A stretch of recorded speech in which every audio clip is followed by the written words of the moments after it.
Biblia a Proverbios capítulo 3.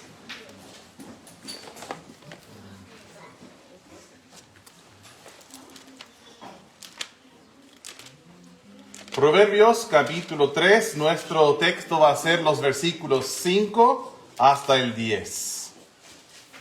Proverbios 3, 5 al 10. Como en las tardes a veces llegan menos personas, decidí sacar la primera fila. Y siento que tengo tanto espacio aquí que podría hacer ejercicios. Me siento liberado. Proverbios capítulo 3, versículos 5 al 10. Vamos a leer el texto para empezar. Dice de la siguiente manera: Fíate de Jehová de todo tu corazón, y no te apoyes en tu propia prudencia. Reconócelo en todos tus caminos, y él enderezará tus veredas. No seas sabio en tu propia opinión. Teme a Jehová y apártate del mal, porque será medicina a tu cuerpo y refrigerio para tus huesos. Honra a Jehová con tus bienes y con las primicias de todos tus frutos, y serán llenos tus graneros con abundancia, y tus lagares rebosarán de mosto. Bueno, nosotros vamos a estudiar un mensaje que se llama Reconociendo al Señor en mi mente y con mi billetera. Eso es lo que vamos a estudiar. Oremos. Padre, gracias por tu palabra y pido, Señor, que nos hables y que nos guíes de acuerdo con tu santa voluntad. Gracias, Señor. En el nombre de Cristo Jesús, nuestro amado Salvador, oramos. Amén. Bueno, los versículos 5 y 6, hermanos, yo no podría hacer suficientes comentarios sobre estos dos versículos. Yo he conocido miles y miles de cristianos y muchas veces cuando me toca estar con algún hombre de Dios, yo le hago la pregunta: ¿cuál es tu versículo de vida? Ni sé si traduje bien la pregunta. O sea, ¿cuál es tu versículo preferido? A veces cuando un pastor firma su nombre o cualquier cristiano firma su nombre, después coloca un versículo debajo, porque es como su versículo preferido, favorito, que es como una regla para su vida. Y si tú estás buscando algún versículo así, Proverbios 3, 5 y 6 serían muy recomendables. Muchos a los cristianos que yo les he hecho esa pregunta me han dicho Proverbios 3, 5 y 6. Nos dicen: fíate de Jehová de todo tu corazón. Cuando nosotros hablamos de confiar en el Señor o fiar de todo nuestro corazón del Señor, estamos hablando de poner toda nuestra confianza en Él. Yo he visto en algunos negocios que dice no se fía. ¿Han visto eso, no? Yo tengo 2 negocios cerca de mi casa donde siempre voy, y casi siempre me pasa que ellos no tienen, qué sé yo, 1,000 pesos para darme cambio. Y al final me dicen: pero no te preocupes, usted me debe, no sé, 4,000 pesos para la próxima vez, o algo así. Y para uno piensa, eso es poco rentable, estar confiando en los vecinos así. Pero en realidad es porque ellos te conocen, ¿cierto? ¿Por qué es que un negocio o un dueño de un negocio va a fiar en alguien o de alguien? Es porque conoce 2 cosas: su historia y su carácter. ¿Su historia en qué sentido? Siempre ha sido fiel en pagar sus cuentas. No tiene deudas con ese negocio. Ahora, si la última vez no pagaron y la penúltima tampoco, ¿te van a fiar? No. Si tú tienes un testimonio de no pagar tus cuentas, ¿te van a fiar? No. Pero por tu carácter y tu historia lo hacen. Ahora considera a Dios, nuestro Señor. El Señor considera quién es Él y las grandes maravillas que Él ha hecho hasta hoy. Y te hago la pregunta: ¿es confiable el Señor? De todo nuestro corazón, ¿cierto? Nosotros podemos confiar en Él con todo nuestro ser. En el libro de Jeremías, el capítulo 17, hay 3 objetos considerados en los cuales nosotros podemos confiar. Y el Señor como que nos da sus observaciones sobre estos 3 objetos. Uno es el hombre, otro es el corazón y el otro es el Señor mismo. En cuanto al hombre, nos dice en Jeremías 17 que si nosotros confiamos en el varón, seremos malditos. Eso es lo que dice.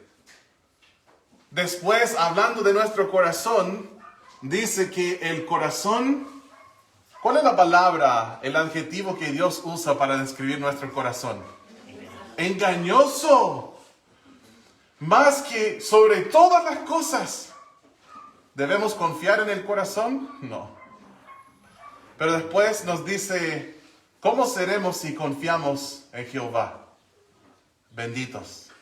Seremos bendecidos, bienaventurados, dichosos, si confiamos en el Señor, porque Él es digno de nuestra confianza y nunca jamás nos falla. Fíate de Jehová de todo tu corazón y no te apoyes en tu propia prudencia. Ten mucho cuidado en siempre manejar tu vida de acuerdo a lo que tú piensas que es correcto. Y no consultar las escrituras, no pedir consejo. En la multitud de consejeros hay seguridad. Voy a mandar un saludo a hermana Ivonne, que está viendo de casa. Un saludo también al Tata, estamos orando por él. No sé quién más está viendo, pero apareció su nombre ahí. Sabemos que quisiera estar aquí, pero no puede en esta ocasión. Nosotros no debemos de apoyarnos en nuestra propia prudencia. Ten cuidado con eso. Y el versículo 6 es de donde yo saqué el título. Dice, reconócelo en todos tus caminos. ¿Qué quiere decir esto que nosotros debemos de reconocer al Señor en todos nuestros caminos? Bueno, primero déjenme decir esto. ¿Cuál es la promesa? Si lo hacemos, Él va a hacer claro el plan de nuestra vida. Los pasos que hemos de tomar. Dice, y Él enderezará tus veredas. O sea, si nosotros confiamos en Él con todo el ser y le reconocemos en todos nuestros caminos, entonces Él va a ordenar nuestros pasos. Entonces, ¿qué significa reconocerle en todos mis caminos? Una de las maneras de reflejar esto es en nuestra perspectiva.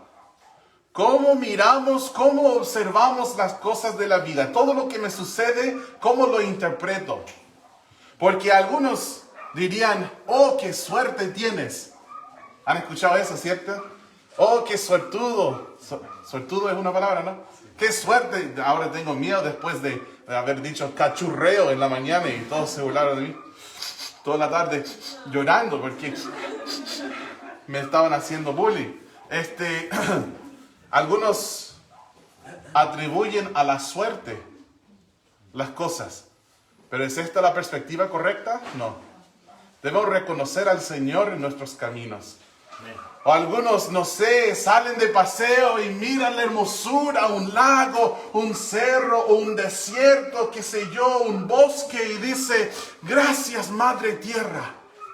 No, esto no es reconocerle en todos nuestros caminos. Gracias al universo por este regalo. No, el destino, no. Reconocemos al Señor en todo.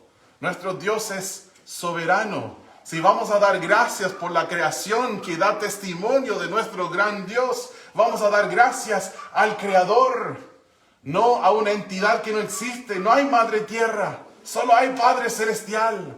Amén. No vamos a atribuir a la suerte nuestro bienestar. Nosotros hace muchos años, no quiero alargar esta historia, algunos de ustedes ya la conocen, nuestro hijo Patrick estaba muy enfermo de su hígado. Muchos bebés cuando nacen son muy amarillos por el tema de la bilirrubina.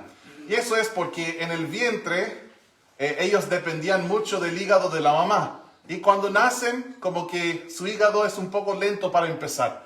Pero dentro de una semana ya están mejor normalmente. A veces, en el peor caso, le ponen debajo de una luz, ¿cierto? Una luz azul.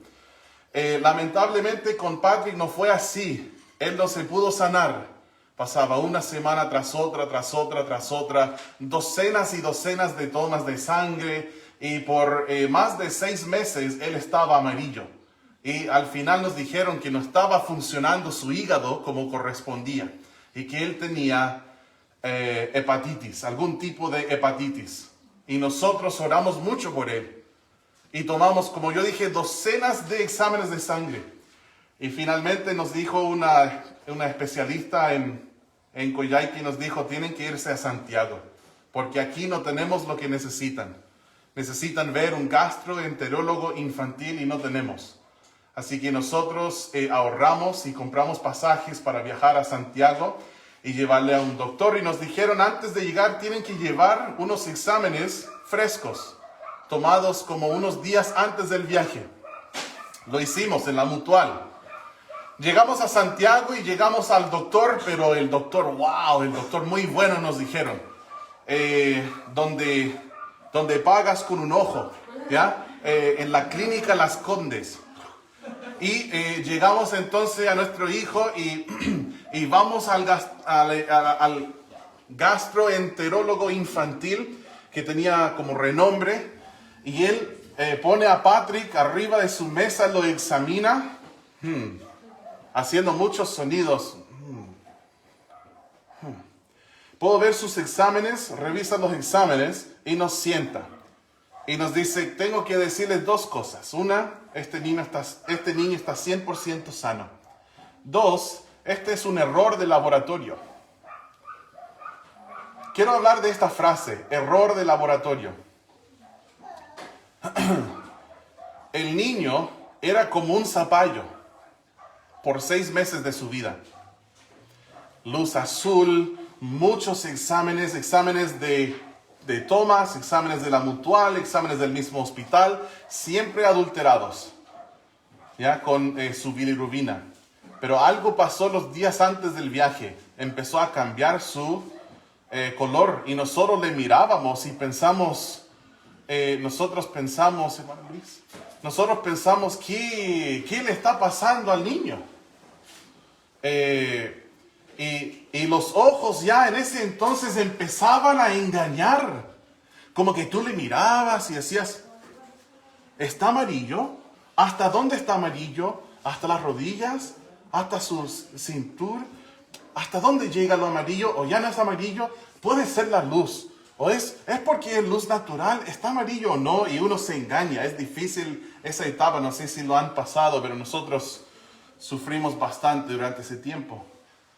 Pero ¿saben qué, hermanos? Reconocer al Señor en todos nuestros caminos significa darnos cuenta que no fue un error de laboratorio.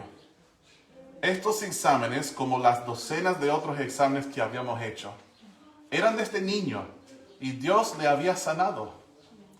Y no tenemos que siempre, como default, decir, es que fue un error. No, nuestro default debe ser, fue Dios. ¿Ya? Yo no estoy hablando de espiritualizar todas las cosas, ¿cierto? Llegué y una luz como que hacía así. Y después dije, voy a reprender al diablo. Y después prendió la luz y, eso fue el Señor. No siempre tenemos que espiritualizar todo, ¿ya? Pero lo otro que no queremos hacer es fingir como que Dios no existe. El Señor está obrando en todo lo que nosotros vivimos. Y tenemos que reconocerle en todos nuestros caminos. Esto significa que le voy a reconocer en mi familia. Sea noviazgo, sea casarme, sea la crianza de mis hijos, o sea los mismos embarazos, o lo que se llama el planeamiento familiar, creo que así se dice. Le voy a reconocer al Señor en la educación de mis hijos. Voy a reconocer al Señor en mi horario. ¿Cómo ocupo mi tiempo? Voy a pasar tiempo leyendo la palabra, orando, congregándome las 3 veces a la semana. Voy a reconocer al Señor en todas estas cosas. Voy a reconocer al Señor en mis finanzas, cosas como diezmos, ofrendas, generosidad. Voy a reconocer al Señor en cuanto a mis finanzas en temas de responsabilidad y de la deuda y del contentamiento. Voy a reconocerle al Señor en mi trabajo. Voy a reconocerle al Señor en mi salud. Reconocer al Señor en todo. Hermano, ¿por qué estás ejerciendo? ¿Por qué vas y haces ejercicio? Pues quiero ser un buen mayordomo del cuerpo que Dios me dio. Quiero reconocer al Señor en todo. Esto es lo que debemos de hacer. Reconocer al Señor en todos nuestros caminos significa que en cada decisión que tomamos se va a realizar dicha decisión a la luz de y sumisión al señorío del Señor Jesús en nuestras vidas. Él es Señor. Él es quien reina en nuestras vidas y tenemos que reconocerle. Entonces Él enderezará nuestras veredas. El versículo 7 dice, no seas sabio en tu propia opinión. ¿Lo ven en la Biblia? Veo muchos ojos. No quiero ver ojos, quiero ver pelo. ¿Ya? Versículo 7. No seas sabio en tu propia opinión. ¿De qué se trata esto? Se trata de reconocer al Señor en mi mente. En mi mente y en mi corazón. El no ser sabio en nuestra opinión va a afectar nuestro actuar con Dios y con los demás. Significa someter mis opiniones y mis convicciones y mis deseos, hasta aún mis emociones, someterlo todo a Dios. También significará que voy a tener suficiente mansedumbre como para en mis interacciones con los demás no pretender o fingir ser un sábelo-todo con todo el mundo. ¿Has estado con alguien que siempre tiene la razón, aun cuando no tiene la razón? Levanta tu mano si esto fue tú a veces.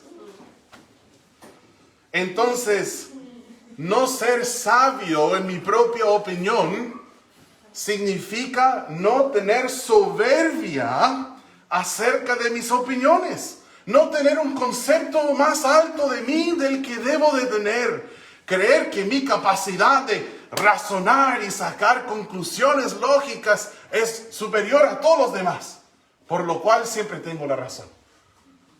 Y aunque dudo mucho que uno de nosotros digamos esto, que lo verbalicemos o que lo pensemos así como dije yo, muchas veces actuamos así. Tú no vas a decir yo sé mejor que tú. No lo vas a decir. Y quizás ni pensarlo. Pero sí está en lo profundo de tu corazón por lo cual actúas de la manera que actúas. No seas sabio en tu propia opinión. Yo recuerdo en mi crianza, por la cultura que tuve, yo siempre tuve mucha interacción con armas. Todo tipo de pistolas, rifle, escopeta, rifles de asalto se llama, ¿no? Assault rifles, no sé cómo decir todo, con muchos tipos de armas. Y por eso pensé que sabía mucho. Y después me encontré con una persona aquí chilena, que tenía mucho conocimiento de armas. Incluso esa persona fue instructor de artillería. ¿Y saben qué? En un primer encuentro donde empezamos a hablar de armas, yo recuerdo pronunciando mi opinión como que yo sabía más que esa persona. Y estaba convencido que sabía más, pero ¿sabes qué? Yo no sabía nada. O sea, si en el conocimiento de 1 a 10, quizás yo sabía 2 y esa persona sabía 8. Pero yo me creía muy sabio en mi propia opinión. Ojo con eso. Ojo. Y sucede incluso hasta con la misma Biblia. Ayer en el Instituto Bíblico di un ejemplo en que alguien me dijo, la Biblia dice que Jesús es la luz del mundo. Y yo le corregí y le dije que no. La Biblia dice que nosotros somos la luz del mundo. Hermanos, ¿nosotros somos la luz del mundo o Jesús es la luz del mundo? Jesús. Amén. Sí, las dos cosas. Uno está en el libro de Juan. Jesús dice, yo soy la luz del mundo. O sea, yo estaba equivocado cuando le corregí a la persona. O tenía la razón como 50%. Porque dice en Mateo que nosotros somos la luz del mundo. Pero a veces uno aprende una pequeña frase y cree que sabe más que todos. Ten mucho cuidado con eso. Tenemos una palabra bíblica para describir esto. Se llama soberbia. Ojo. Una vez cantamos un himno en nuestra iglesia allá en California que dice, Ani, ayúdame. Living he loved me, dying he saved me, buried he carried my sins far away, rising he justified. Dice, resucitándose me justificó.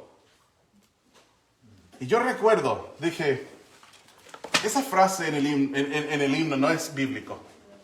Porque Él sí nos justificó, pero no tiene que ver con la resurrección. Y como que yo pensé, yo soy un teólogo. ¿Has conocido a algún teólogo? Yo soy un teólogo y esto no es bíblico.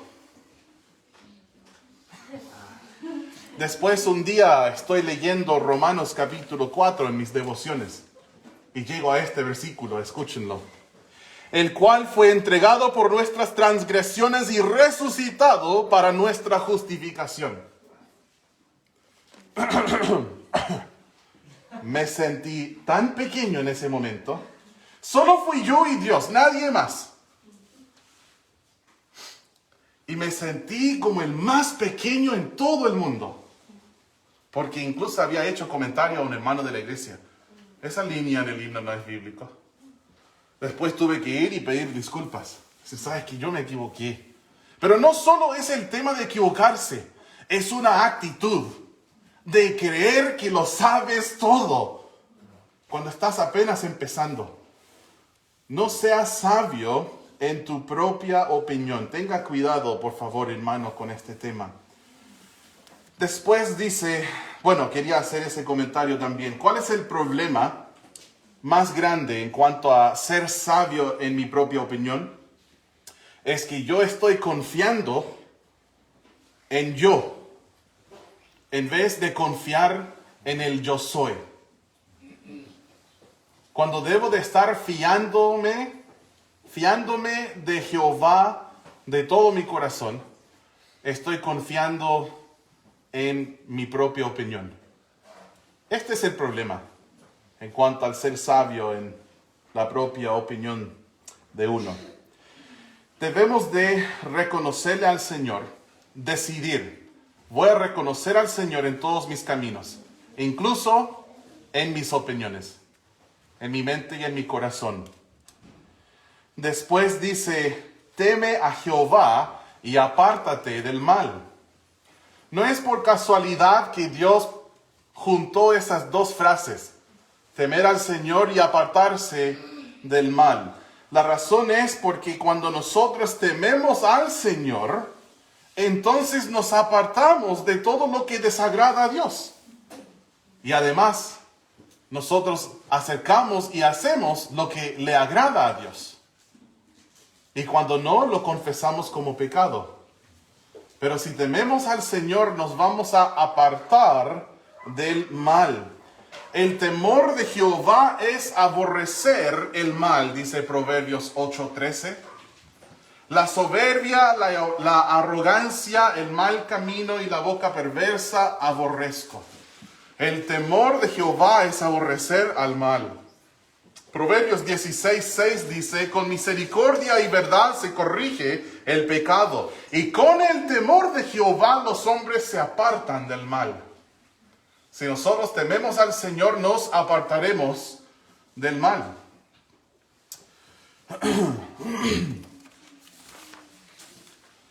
Después nos dice en el versículo 8, estamos en Proverbios 3, versículo 8. Eso continúa el pensamiento de temer al Señor y apartarse del mal. ¿Ya? Dice, porque será, miren en el versículo 8, porque será medicina a tu cuerpo y refrigerio para tus huesos. Si tú estudias la Biblia de tapa a tapa, vas a ver que hay muchos beneficios del temor de Jehová. Te vas a sorprender.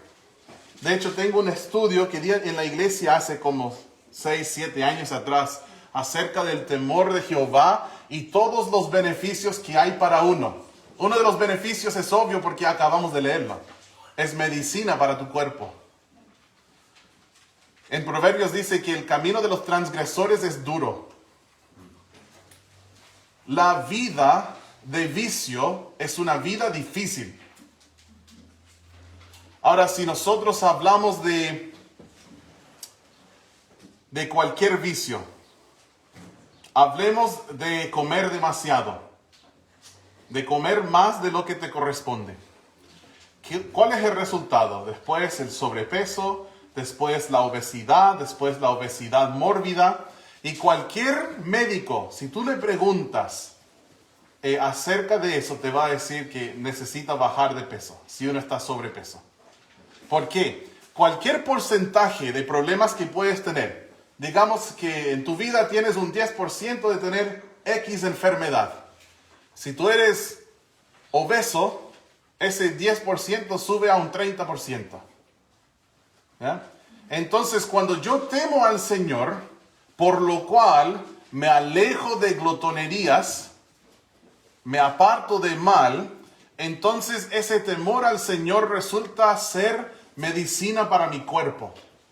¿Entiendes? Cuando nosotros hablamos, ustedes, ya que hay muchos niños aquí, no vamos a entrar en detalles, pero ustedes que conocen la historia de Sidas, ¿de dónde vino eso? No es necesario hacer más comentarios, ¿cierto? Del vicio, de las perversidades. ¿Ya? Y estos estilos de vida enviciados no son buenos para la salud. Hay algunos que hacen cosas muy malas en el computador creyendo que nadie les está viendo. O cosas muy malas en sus celulares creyendo que nadie les está viendo. ¿Sabes qué? Esto afecta a tu salud. Afecta bastante muchas cosas. Tu sueño, tu testosterona, muchas cosas. Impotencia. Afecta mucho a la salud de uno. Cualquier cosa que podamos hablar de pecado te afecta. Trajo muerte. ¿Qué entró con el pecado? Muerte. Entonces, cuando uno peca, es como que está muriendo de a poquito. Cada vez que peca, su cuerpo físicamente degenerando. Yo resumí en una lista todos los beneficios que encontré en mis estudios del temor de Jehová. Y aquí está una pequeña lista. Beneficios del temor del Señor. Salud, larga vida, confianza fuerte, satisfacción, protección, riqueza, honra e intimidad con Dios. Todos estos son beneficios del temor del Señor en la palabra de Dios. Dice, es medicina para tu cuerpo y refrigerio para tus huesos. ¿Estás enfermo? Sí, está bien, atiéndete con los doctores y todo eso, pero primeramente, temor de Jehová. Ya le temo, ok, excelente. Si no, empieza. ¿Y sabes lo otro que es bueno? Proverbios dice que el corazón alegre es como medicina. Así que ponte a ver, no sé, cómicos cristianos. ¿Ya? Gente chistosa y sana. Y eso también es bueno para la salud. Vamos a seguir con el versículo 9. El versículo 9 dice, honra a Jehová con tus bienes y con las primicias de todos tus frutos. Y serán llenos tus graneros con abundancia y tus lagares rebosarán de mosto. Así que primero nosotros vimos la importancia de reconocer al Señor en mi mente. Ahora estamos viendo reconocer al Señor con mi billetera. ¿Ya? Mi billetera es media rara, ¿no? Pero me gusta, es chiquitita. Debemos de reconocerle con, para decirlo en otras palabras, con nuestras finanzas. O mejor dicho aún, con nuestra mayordomía. ¿Qué es la mayordomía bíblica? Todo lo que yo tengo, todo lo que tú tienes, me es prestado. Yo simplemente soy un cuidador o un mayordomo sobre las cosas que se me ha dado. Mejor dicho, se me ha prestado. ¿Quién aquí conoce algún cuidador? Alguien que ha cuidado un campo. ¿Sí? Yo creo que todos, viviendo en Coyhaique, todos conocemos a alguien que cuida un campo. Ahora es genial porque se mueven y usan ese campo como si fuese suyo, ¿verdad? Hasta que llega el dueño. Ahí todo cambia. Porque ese campo no es de ellos. No es de ellos, ¿verdad? Solamente cuidan el campo. Tienes que reconocer que tu cuerpo no es tuyo. Solo lo cuidas. El dueño es Jesús. Tu tiempo no es tuyo. Solo lo cuidas y lo distribuyes, lo administras. Pero tu tiempo pertenece al Señor. Tus finanzas no son tuyas, pertenecen al Señor. El Señor es el dueño de toda la plata y todo el oro, dice la palabra de Dios. Entonces aquí nos dice la primera frase del versículo 9, honra a Jehová con tus bienes. ¿Qué es un bien? Es una posesión. Y cada posesión que tengo, cada bien que tengo, es una oportunidad de honrarle a Dios. ¿Has pensado en eso? Cada posesión tuya es una oportunidad más para honrarle al Señor. Podríamos ir preguntando a todos, ¿cuál es tu posesión? Miguel, ¿cuál es tu posesión que más valoras? Hermana Olivia, ¿cuál es tu posesión que más valoras? Gonzalo, ¿cuál es la posesión que más valoras? Débora, ¿cuál es la posesión que más valoras? Ani, ¿cuál es el bien que tienes que más valoras? Sería interesante preguntar eso, ¿no? Para que tú pudieras pensar en eso. ¿Qué bien valoras? Estimas mucho. Este bien es una oportunidad de honrarle al Señor. Yo siempre pienso en mi casa. Nosotros por muchos años no tuvimos casa. Nosotros, con la ayuda de Dios, llegábamos a pagar un arriendo. A veces, no. Había meses difíciles, por muchos años. Pero por un milagro del Señor, que vamos a hablar en otro tiempo, bueno, en realidad ese milagro del Señor fue el versículo 10. Y serán llenos tus graneros con abundancia. Pero ese milagro que Dios hizo en nuestra vida hizo que nosotros tuviéramos casa propia. Y yo pienso en esta casa que es una herramienta para el Señor. No sé, por ejemplo, hoy estuve conversando con unos jóvenes que van a estar en Ibáñez. Bueno, están visitándonos, si quieren levantar la mano, hermanos. Ellos son hijos de la familia Robertson, que son amigos nuestros desde hace años, que ellos son misioneros en Talca. Y los chicos están aquí visitando a familia en la región. Y supe que ellos desean venir al culto el otro domingo. Entonces yo les dije, y eso no lo digo para que digan, oh pastor, qué bueno que eres, pero los ejemplos de uno siempre está más al alcance, ¿ya? Porque yo no te estoy viéndote 24 horas al día. Pero yo les dije, hermanos, ¿por qué no vienen y duermen en mi casa esta noche? Ahora, siempre tener visitas va a significar trabajo, ¿cierto? Va a significar muchas cosas. Va a significar dinero, va a significar trabajo, cambio de horarios, todo cambia, ¿cierto?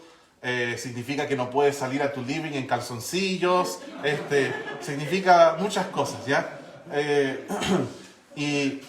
Pero está bien porque tu casa no es tuya, es de Dios. Y es para ser usada para la gloria de Dios. ¿Cierto? Si tú tienes un vehículo y sabes que un hermano viene de lejos, por ejemplo, el hermano Alexis anda en el norte, y cuando él vuelve a Coyhaique, y si tú sabes la fecha y tienes vehículo, llámale. Hermano, ¿me concedas el privilegio de ir a buscarte en el aeropuerto? Y es una gran manera de honrar al Señor con tu tiempo y con tu bien, que es un vehículo. Además, el hermano Alexis va a estar tan feliz, imagínate. Oh, ella y él se preocuparon por mí. ¡Wow! Qué hermoso el cuerpo de Cristo! Así hemos de ser, ¿cierto, hermanos? Nuestros bienes los debemos ver como una oportunidad de honrar al Señor. Si tú tienes un celular, úsalo para bien, no para mal. Úsalo para llamar a gente y orar por ellos por teléfono. Úsalo para llamar a gente y ofrecer tu servicio a ellos. No lo uses para llamar gente y chismear.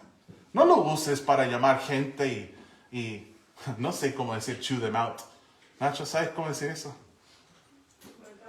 Retarlos, sí. Hablarles fuerte, decirles que son tontos. No, ocupa tu celular para bien. ¿Ya? Si tienes un computador, úsalo para bien. Todas tus posesiones. Si tienes una biblioteca, llénala con libros que honran a Dios. No con novelas sucias. Todos nuestros bienes son una oportunidad de honrarle al Señor. Dice, honra a Jehová con tus bienes. Ten mucho cuidado, hermanos, de los bienes, de las posesiones. Dijo mi mentor, muchas veces las posesiones tienden a poseerte. Uno primero posee el bien, pero después el bien te posee a ti. Y esto suele pasar. Tengan cuidado con eso. Esto se llama avaricia. Cuando eres controlado por un amor de los bienes y por el dinero, esto se llama avaricia. Ten mucho cuidado con eso. Quiero que ustedes, para tener una perspectiva bíblica acerca de los bienes y las posesiones, vamos a leer un versículo, Lucas 12:15. Luego volvemos a Proverbios 3. Lucas 12, versículo 15. Amo toda la palabra de Dios, pero qué maravilloso cuando es letra roja, ¿no? Y sabemos, oh, ahí estuvo hablando Jesús. Bueno, cuando es letra negra también estaba hablando Jesús, ¿cierto? Él inspiró toda la Biblia. Estoy en el capítulo equivocado. Lucas 12, versículo 15. Hermano Pablo, ¿ya lo tiene? Ya me ganó, ¿no? ¿Puede leerlo bien fuerte? Por favor. Y les dijo, mirad, y guardaos de toda avaricia, porque la vida del hombre no consiste en la abundancia de los bienes que posee. Tus cosas no te definen. Tus cosas no te definen. A veces la gente se va a trasladar y arriendan un camión grande y después llenan el camión con su sofá, su cama, su cómoda, todos sus ciertos muebles y su ropa y todo. Y luego cierran la puerta y dicen, ahí va nuestra vida. No, no es tu vida. No es tu vida. Según las Escrituras, ¿qué es mi vida? Hermanos, ¿qué es? Cristo. Colosenses dice, Cristo es vuestra vida. Jesús dijo, yo soy el camino, la verdad y la vida. Y al tener a Jesús significa que tenemos vida. Mi vida es Jesús, no mis zapatos de marca. No, mi vida es Jesús. La vida del hombre no consiste en la mucha abundancia de sus bienes, de las posesiones que tiene. No, hermanos. Nuestra vida es Jesús. Y cuando Cristo es tu vida, luego es más fácil honrar a Jesús con tus bienes. perspectiva, ¿cierto? Siempre queremos pensar, hablar y actuar bíblicamente.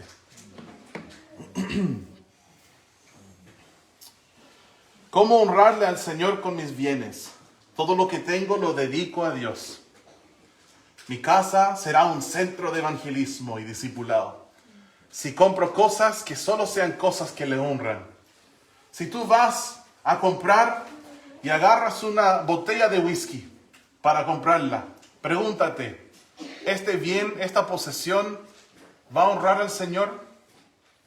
Cuando tú compras algo, ¿va a ser algo que honra a Dios?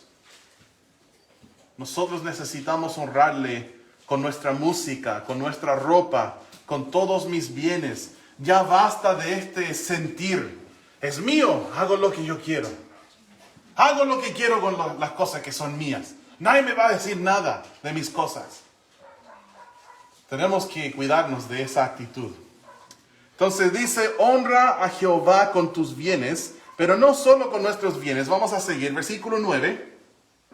También hemos de honrarle con las primicias de todos nuestros frutos y con las primicias de todos tus frutos. Todo cristiano debe honrar al Señor con su sueldo. Cuando habla de frutos, está hablando de ingresos, de aumento económico. Debemos dar a Él de todos nuestros ingresos primero y antes de cualquier cosa. Eso es lo que quiere decir cuando dice primicias.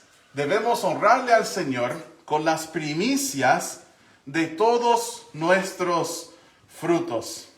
Todo cristiano debe honrarle al Señor con su sueldo. Dios ha de ser honrado con el dinero que ganamos antes que pagar cuentas, antes de pagar arriendo, vacaciones, impuestos, salud, seguros, inversiones, etcétera, etcétera. Nosotros no le damos a Dios de las sobras, nosotros le damos primero y de todo. Ahí puedes decir amén si quieres. Pastor, nunca habla de dinero. Es cierto, ¿por qué? Bueno, cuando nos toca algún pasaje lo tocamos, pero no. Y hoy nos toca un pasaje que nos habla del dinero. Vamos a ir a 2 de Corintios 9, versículos 6 al 7. 2 de Corintios 9, 6 al 7. Estos versículos son muy buenos versículos para determinar cómo honras a Dios tú con tus ingresos. Pero esto digo, el que siembra escasamente también segará escasamente. Y el que siembra generosamente, generosamente también segará. Esa frase de segar generosamente es algo que afecta el versículo 10, cuando dice que serán llenos sus graneros. Pero cuando nosotros decidimos ser apretado, nuestra siega va a ser así. Y cuando somos generosos, nuestra siega va a ser así. Versículo 7 es un versículo importante. Cada uno de, todos deben dar, cada uno de, como propuso en su corazón, no con tristeza, ni por necesidad, o podríamos incluso ver la palabra obligación, no porque un pastor te dijo que tienes que dar y te dijo cuánto tienes que dar, no. Dice que debe ser como nosotros proponemos en el corazón, no con tristeza, ni por necesidad, porque Dios ama al dador alegre. Si tú tienes que llorar cuando lo das, todavía tu corazón no está ahí. Y a lo mejor debes empezar primero con el fíate de Jehová de todo tu corazón. ¿Ya? Porque donde está tu tesoro, hermanos, ¿qué va a estar ahí? Tu corazón. Es interesante, por muchos años asistí a una iglesia que apoyaba misioneros. Apoyaban misioneros con $100 mensual y apoyaban a 75 misioneros cada mes. Ahí puedes sacar la matemática. Y lo hicieron por décadas. Bueno, en esta iglesia siempre hablaban de misioneros. Y yo no estaba ni ahí. Ah, ya, otra vez misiones. Están leyendo una carta de misiones. Ok, listo. Siguiente, ya. ¿Qué sigue en el culto? Yo no daba misiones. Y mi corazón no estaba en las misiones. Pero después empecé a dar a misiones. Y adivina qué pasó cuando empezaron a leer las cartas. Así. Porque donde está tu tesoro, ahí también estará tu corazón. Amén. Mateo 6:21 habla de eso. Bueno, el diezmo y las ofrendas son una gran manera de cómo honrarle al Señor con nuestros bienes y con todos nuestros frutos o ingresos. Nosotros debemos reconocerle al Señor no solo en nuestra mente, sino también en nuestra billetera.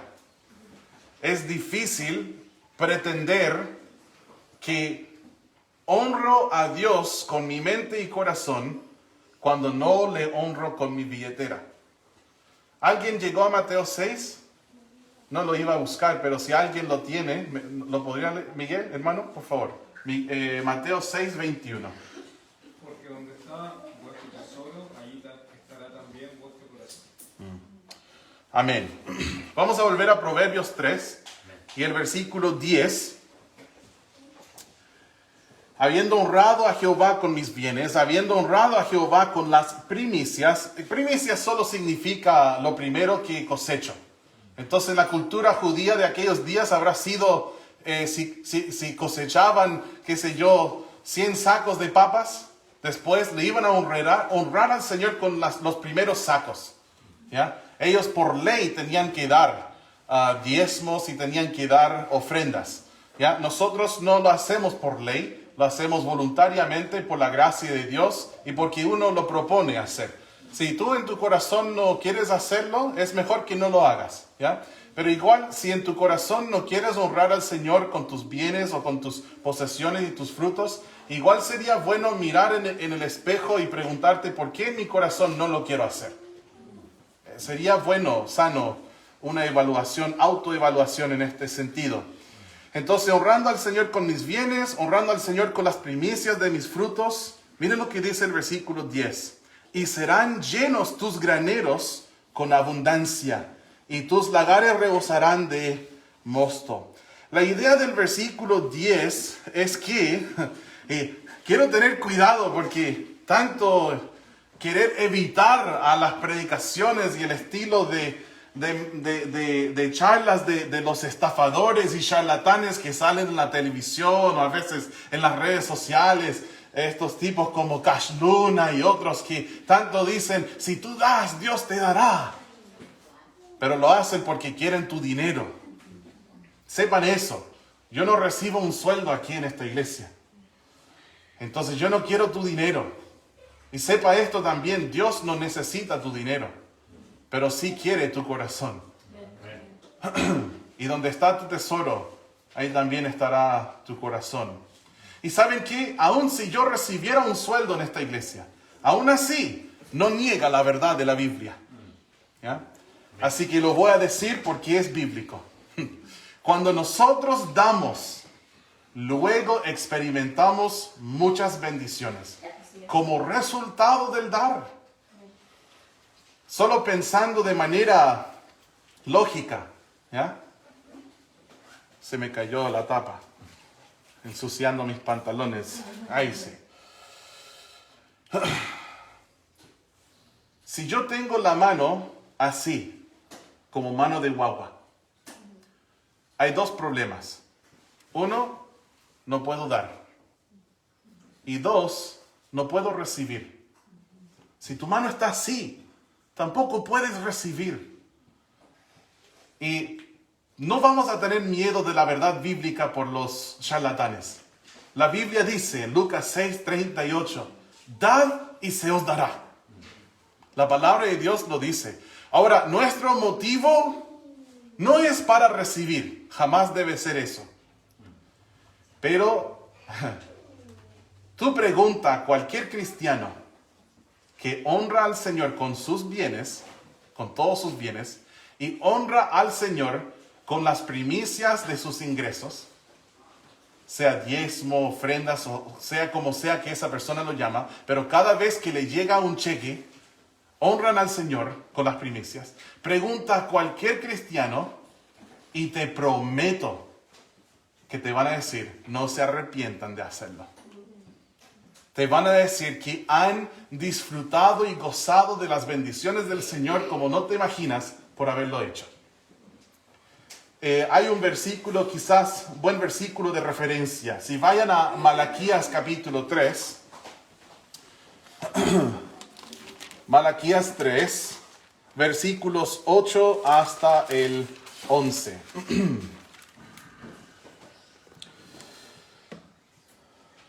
Lo que yo quiero enfocar específicamente son los versículos 10 y 11.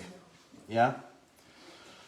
En el versículo 8 dice, ¿robará el hombre a Dios? Pues vosotros me habéis robado y dijisteis, ¿en qué te hemos robado? En vuestros diezmos y ofrendas. Malditos sois con maldición, porque vosotros, la nación toda, me habéis robado.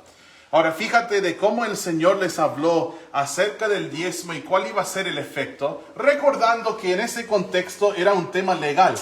Ellos, por ley, tenían que diezmar. Hoy es algo voluntario, ¿ya? Algo de disposición propia. Dice en el versículo 10, traed todos los diezmos al alfolí, y haya alimento en mi casa. Esa primera frase tiene que ver con el uso práctico de los diezmos. La tribu de Leví, los sacerdotes, ellos no tenían ingresos y trabajaban tiempo completo en la casa de Dios, que era el templo y antes el tabernáculo. De igual manera, nosotros hoy en día ocupamos diezmos para financiar la obra de Dios. Un pastor que trabaja tiempo completo en la obra de Dios no tiene un sueldo secular, por lo cual él va a recibir un sueldo de los diezmos y ofrendas. No es que él va a llevar todos los diezmos, no. La iglesia establece un sueldo, un salario, y se le da esto cada mes. En un caso normal. Mi caso es un poco diferente porque soy misionero. En la iglesia bíblica bautista, lo que hubiese sido para un sueldo pastoral, en los 9 años de nuestra existencia lo hemos ido ahorrando. Y así compramos este lugar y así, si el Señor desea, podremos aportar hacia una ampliación o compra de otro terreno. Para que estén orando por eso. Entonces él dijo, traed todos los diezmos al alfolí, que era algo parecido como a un granero. Y dice, y haya alimento en mi casa. ¿Quién comía ese alimento? Los levitas y los sacerdotes. Y el Señor dijo eso, probadme. Qué gran reto, ¿no? Qué gran desafío. Que Dios diga, pruébame en algo. Él dijo, probadme ahora en esto. ¿En qué, Señor? Dice Jehová de los ejércitos, si no os abriré las ventanas de los cielos y derramaré sobre vosotros bendición hasta que sobreabunde. Reprenderé también por vosotros al devorador, que habrá sido como un bicho que comía su cosecha. Y no os destruirá el fruto de la tierra, ni vuestra vida en el campo será estéril, dice Jehová de los ejércitos. Y todas las naciones os dirán bienaventurados.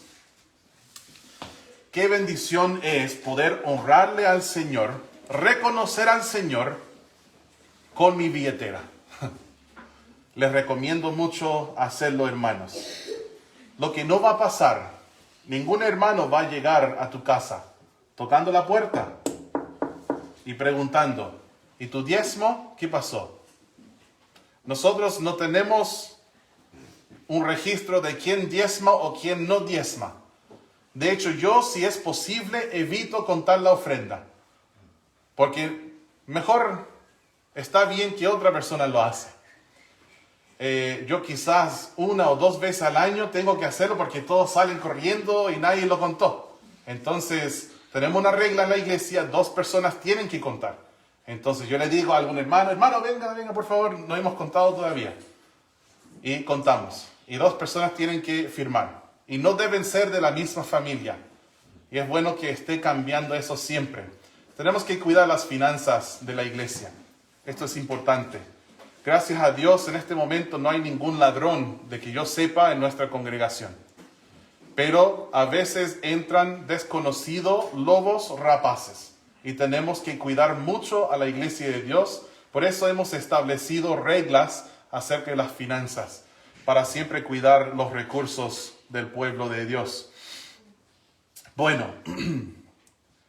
nadie nunca jamás te va a cobrar una ofrenda. Esto es voluntario. El Señor dijo, pruébame.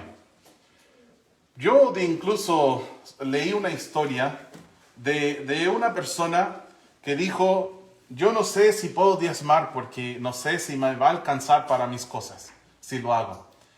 Entonces el predicador le dijo, hazlo por 1 año. Y al final de este año te voy a preguntar cómo te fue. Y si no te fue bien, te voy a devolver tu dinero desde mis finanzas propias. Y el hombre dijo, bueno, hay poco riesgo, lo voy a hacer. Y al final del año le preguntó cómo le había hecho, cómo le había ido. Y él dijo, muy bien, nunca dejaré de hacerlo. Solo lamento que fue necesario que usted me haya dicho, pruébame en esto. ¿Por qué no le confié en el Señor cuando Él dijo, pruébame? Yo te doy el desafío de diezmar. O si no te gusta la palabra diezmar, ofrendar. No porque yo dije, sino ora. Si tú sientes que Dios quiere que lo hagas, pruébalo. Por 6 meses, por 1 año. Y ahí verás que Dios no mintió. Y Él abre las ventanas de los cielos y derrama bendición que sobreabunde. Yo he enseñado esto desde que llegué a Chile y lo he vivido también. Y podría dar muchos testimonios de mi vida de esto. También sé que hay muchos hermanos que los conocí en estados muy tristes, económicamente hablando, porque no manejaban sus cosas como la Biblia dice. Y les enseñé el diezmo. Y empezaron a hacerlo y hoy día están muy prosperados económicamente. Y no es por eso, pero sí son testimonios. Y me gustaría que cualquier cristiano que diezme pudiera dar un testimonio sobre esto. Una vez un hermano me retó. Imagínate, un hermano retando al pastor. Me retó y me dijo, pastor, no es bueno lo que usted hace. Usted no nos habla del diezmo. Eso es malo. Porque usted está robando bendición de la congregación. Y es cierto que no lo toco mucho. Por varios motivos. Uno es por tantos ladrones que hay que se llaman pastores. Y me da mucha pena eso. Pero también porque el diezmo es completamente voluntario. Y es solo un número. Si uno quiere puede dar 20% de sus ingresos a Dios. O 30, o 40, o 50. De hecho, hay personas con mucho dinero que dan lo que se llama un diezmo invertido. No. Inverso. Un diezmo inverso. Por ejemplo, Russell Anderson, que fundó Hyles Anderson College. El hermano da 90% al Señor y se queda con 10%. Es millonario, tiene mucho dinero. Por ejemplo, él en cualquier mes emplea cientos de hombres y mujeres para puro salir a las calles a evangelizar en la Ciudad de México, en la iglesia de Josué Aranda. O también lo hace en las Filipinas y les paga tiempo completo para que ganen almas. El hombre es muy generoso con su dinero. 10% es solo un número. No te bloquees. No te quedes, el pastor dijo diezmo. No estamos hablando de porcentaje. Ese no es el tema. El tema es honrar a Dios con mis bienes y honrar a Dios con las primicias de todos mis ingresos, mis frutos. Lo primero que hago cuando me llega dinero es pensar, wow, voy a poder dar a Dios. Y si te toca en algún momento orar por una ofrenda, porque la mayoría de las iglesias no hacen lo que hacemos nosotros. Pasan una canasta y es así. Y la gente va dando en cada culto. Yo no estoy en contra de eso. No me molesta, no me ofende, pero no lo hacemos así. Pero a veces los hermanos oran y dicen, Señor, por favor, bendice al dador alegre. Y bendice a aquellos que no pueden dar. A veces quiero agarrarle por el cuello y... No hay nadie que no puede dar. No existe. Todos podemos dar. Mira a la viuda. La viuda tan pobre. Y ella dio muy poquito dinero, dio. Muy poquito. En cantidad. Pero en porcentaje dio todo. Dio el 100%. Y para el Señor, esto es lo que le llamó la atención. Y no el mucho dinero que daban los ricos, porque ellos daban de lo que les sobraba. Pero ella le estaba honrando al Señor con las primicias, con todo lo que tenía. Así que todos podemos dar. Si no me crees, lee 2 Corintios 8. Y los creyentes en Macedonia, en la ciudad de Filipos, que estaban en extrema pobreza. Ellos eran de las iglesias más generosas en la historia, dando, ofrendando. Así que todos sí pueden dar, si quieren dar. Todos pueden, si quieren. Honremos al Señor, hermanos. Reconozcamos al Señor en todos nuestros caminos. Y en cada decisión que tomamos, que se realice a la luz de y en sumisión al señorío del Señor en nuestras vidas. Reconociendo al Señor en mi mente y con mi billetera. Vamos a cortar